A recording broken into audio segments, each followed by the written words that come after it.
In today's news, SEC Chairman Gary Gensler, he is done for.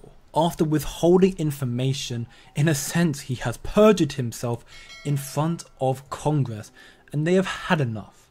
Congress have just made an extremely aggressive move, effectively confirming the days are numbered for this SEC, and therefore they cannot be trusted. XRP's victory in this lawsuit is inevitable, and it will be huge as a result.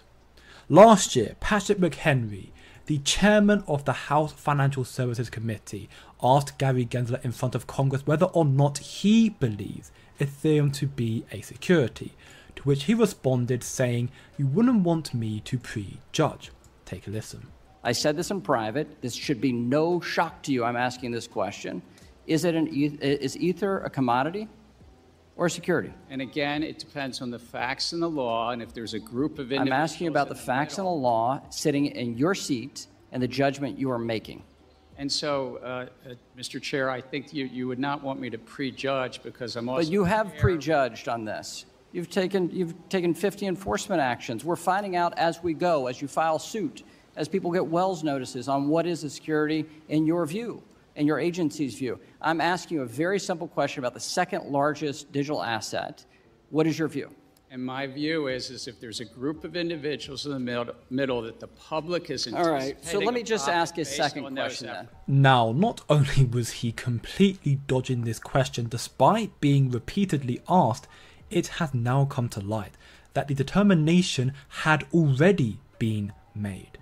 As we can see from Fox Business journalist Elena Terrett, she reached out to Congressman Tom Emmer regarding a statement from the court filings from Consensus, and he stated, quote, "Last year, Gary Gensler refused to tell Congress if the SEC categorizes Ethereum as a commodity or a security. And newly released court documents showed that the SEC's enforcement team was directed just weeks before Gensler congressional testimony, which I just showed you, to proceed as though Ethereum is in fact a security," which is insane. Insane. This regulatory dishonesty is reprehensible. It's tainting our capital markets, harming investors, and threatening US global leadership.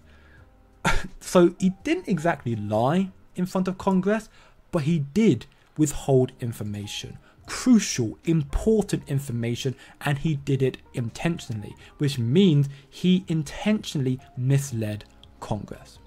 Now, the strong belief as to why he did this is because classifying Ethereum as a security completely contradicts previous statements of the SEC and Chair Gensler, not to mention former SEC Chair Jay Clayton, Bill Hinman, who both stated that Bitcoin and Ethereum are not securities. But do you want to know the craziest, most insane part about all of this?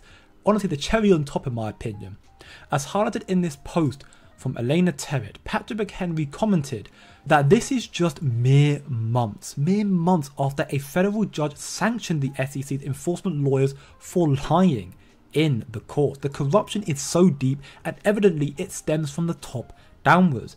Patrick McHenry has even gone as far as to classify Gary Gensler and his SEC as national security risks. Now, we have seen this done before though.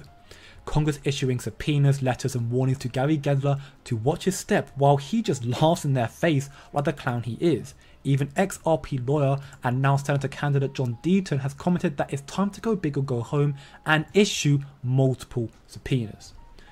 And it seems that Congress are finally making an extremely aggressive move to undermine and remove the necessity of the SEC and their services, as Patrick McHenry has just signed on to co-sponsor the crypto market structure bill. His statement on Monday mentioned the renewed urgency to pass FIT. The FIT Act's aim is to provide regulatory certainty, creating clear rules for crypto businesses while aiming to protect consumers and investors. So the exact job that Gary Gensler and his SEC is aiming to be doing. Now, it looks like Congress and the CFTC effectively are saying enough is enough. We are taking the reins now. The SEC are not doing their job. And this extremely aggressive move, combined with the more recent Ripple and SEC legal proceedings, could fast track the verdict, leaning it in Ripple's favour. Most recently, the SEC filed its opposition to Ripple's motion to strike new expert material in this lawsuit. The TLDR is the SEC is saying that a statement submitted by Andrea Fox, known as the Fox Declaration therefore, is simply a presentation of existing financial data and not what Ripple is saying, which is an expert opinion that should have been submitted beforehand. The whole premise therefore is that this last minute evidence, should it be accepted, and also should it bring to light that investors were harmed in the institutional sales of XRP, the fine against Ripple could be massive. But apparently, Judge Sarah Netburn is the one making this verdict, and she seems to be a pro-XRP judge, which is very positive news, and we will be hearing her decision this month.